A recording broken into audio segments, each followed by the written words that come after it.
Breaking news now on Fox 61, Connecticut's news station. We begin with breaking news. A federal judge has just temporarily blocked President Trump's freeze on federal grants and loans. Good evening and thanks for joining us for the Fox 61 News at 6. I'm Brent Harden. And I'm Bridget Biorlo. That happened just moments before the freeze was set to take effect and halts the move until Monday. Now, if the freeze goes into effect, it could impact local governments, education institutions, and nonprofit organizations nationwide. And now the state of Connecticut is filing a lawsuit in response. Fox 61's Kay Pattyfoot is live in Hartford with more details on the announcement that was just made by lawmakers. Kay. Attorney General William Tong called the memo a radical political manifesto. In Connecticut, along with 21 other states, are suing the Trump administration because the pause on federal funding is unconstitutional. Representative Rosa DeLauro, who serves as the ranking member on the Appropriations Committee, said this is an illegal seizure of the funds. It is really the stealing of appropriated dollars. And understand that the funding for these programs was passed by Democrats, Republicans in the House and in the Senate and signed into law by the President of the United States, Joe Biden. Representative DeLauro said this move will hurt Connecticut families, hardworking families, she added. Now, some things that might be impacted with the pause on federal funding: Title I grants to states, special education fund, Head Start, home energy rebates, small business administration, veteran programs, and community health centers. We'll have more coming up at 10 and 11 on Fox 61. For now, in Hartford, Kay Pattyfoot. All right, Kay, we'll talk back with you again at 10 and 11. Meanwhile, Senator Richard Blumenthal also spoke out today about how this would impact organizations in the state. Take a listen. I am hearing from health directors, veterans organizations, addiction treatment programs that they can't meet their payrolls, they can't do their budgets, they are in chaos and confusion. The president is declaring himself king, taking the power of the purse into his own hands in an autocratic way that makes this moment a break-the-glass time for democracy.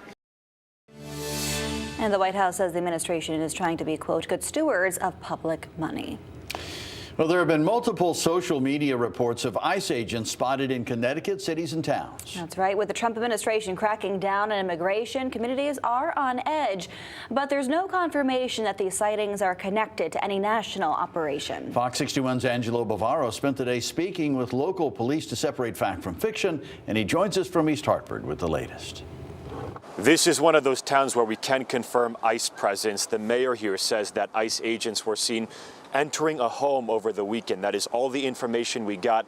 We did reach out to the police department to get any more specifics, but a public information officer told us that the local PD was not involved and that ICE operates under its own federal authority. Trial lawyer Mark Gerrans has some insight. The federal government has no authority to order mayors to do anything, can't order our governor to do anything, and can't order state or local police to do anything. You may have seen pictures and videos being shared on social media alleging ICE sightings in different towns and cities here in Connecticut. We are working to confirm if those reports are real. We can tell you that another town, though, that has confirmed ICE presence is Windham. A statement from the office of the town manager reads, quote, "We want to assure residents that the ICE officers are operating within the bounds of their legal authority. The enforcement actions being carried out by ICE do not involve the Willimantic Police Department. There is no immediate cause for concern." We also got a statement from Bridgeport Police that says, quote, "Sometimes ICE provides a courtesy call to the city they are in. They have provided a courtesy call a couple weeks ago. That is it." The Bridgeport Police Department does not have any knowledge of where they are or if they are in the city.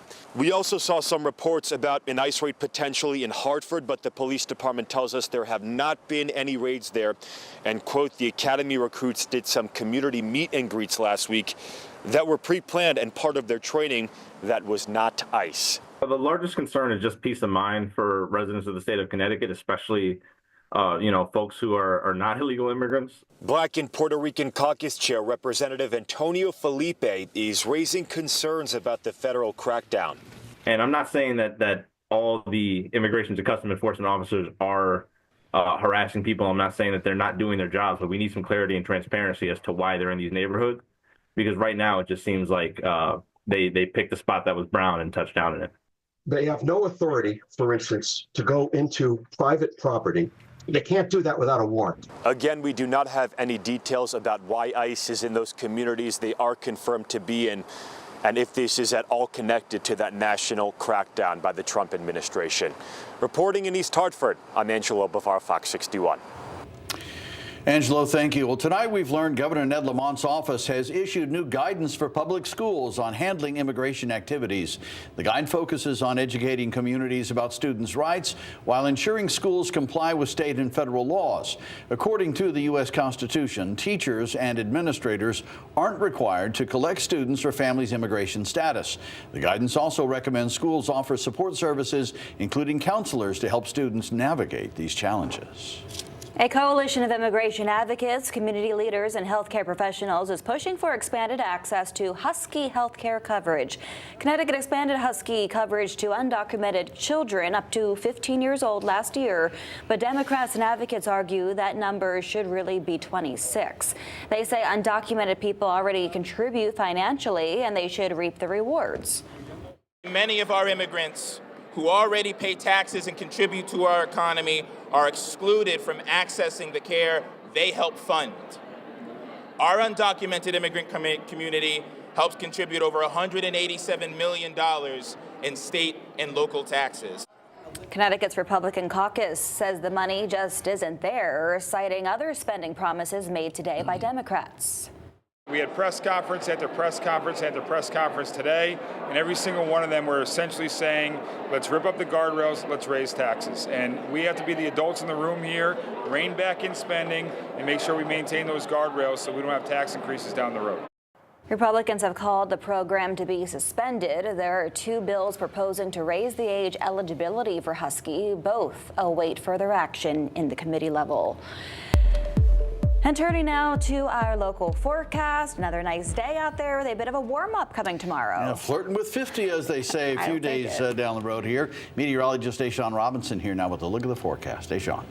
Hey guys, yes, our temperatures will fluctuate over the next few days. By Monday, we could be nearing 50 degrees, so a nice relief as we head into this weekend. Tonight, a clipper system will brush the northern parts of the state with some light snow showers. Wednesday will be a breezy one with isolated rain and snow showers, and then rainy day on Friday. So if you are heading out there right now, well, our temperatures are generally ranging from the mid to upper 20s, 28 in Chester, about 34 in New Haven, 28 in Meriden, and 25 in Windsor Locks. Again, it is mostly clear right now, but clouds are beginning to increase, and we expect cloud cover to continue to increase as the evening moves along. Here is a weak wave of low pressure.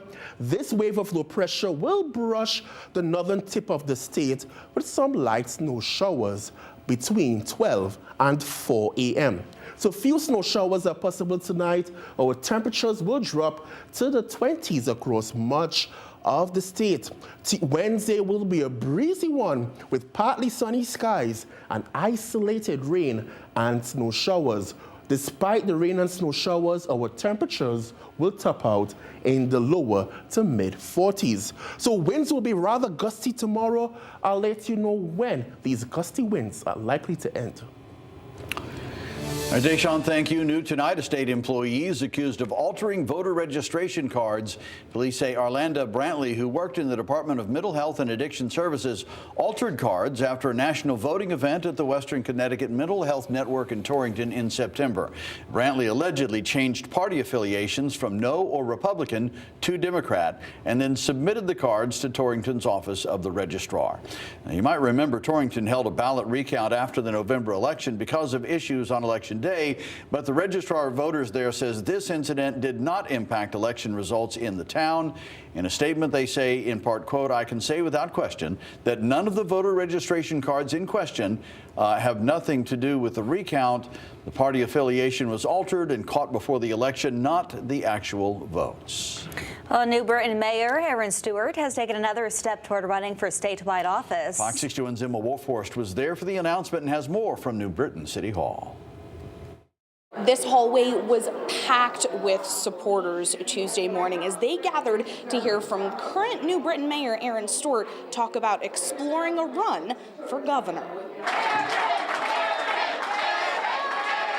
Welcomed with an enthusiastic crowd. We're kicking off the first leg of what could be an almost 2-year journey to usher in a new generation of leadership to the state of Connecticut. Tuesday, Mayor Stewart announced she officially filed paperwork with the state to explore a run for governor in 2026. We can and we must do better. Much like all of you here, I refuse to settle. I refuse to stay idle while we watch the decline of our great state, the state that we love. Stewart said the state is stuck in neutral. She immediately hit on affordability, discussing the high cost of groceries and utilities. Young families like mine struggle every day to make ends meet. The 37-year-old mom of 2 and popular 3-term mayor has developed a reputation as a common-sense conservative who puts people over party. I'm part of the working class that the Capitol insiders have forgotten about. It's personal for me because as a mayor, I see and I hear all these people in my community who are hurting because they can't pay their taxes or they can't make ends meet. Stewart discussed her successes over 12 years at the helm in New Britain and said she wants to bring that leadership to Hartford. A new generation of leadership means breaking up the good old boys club in Hartford and setting an agenda that actually works for working people. That message is resonating with residents. Some of our leaders just kind of sit behind a desk. She's out there, she's communicating, she's talking with people. She really wants to hear what's going on in the city. But the state hasn't had a Republican governor in 14 years since the late Jody Rell. And while Stewart supporters say she can garner bipartisan backing, it's not clear who a Democratic opponent might be. Incumbent Governor Ned Lamont has not said whether he'll seek a third term. Jump in, the water's fine. It's getting to be that political season. I got to pay attention to a lot of incoming coming from Washington, D.C., and continue to make commitments and investments in the people of Connecticut to make this state more affordable and less costly to live every day. Since Mayor Stewart is just exploring a run at this point, she says she will have a definite decision of whether she's truly kicking off a campaign this fall. For now, reporting in New Britain, Emma Wolfhorst, Fox 61.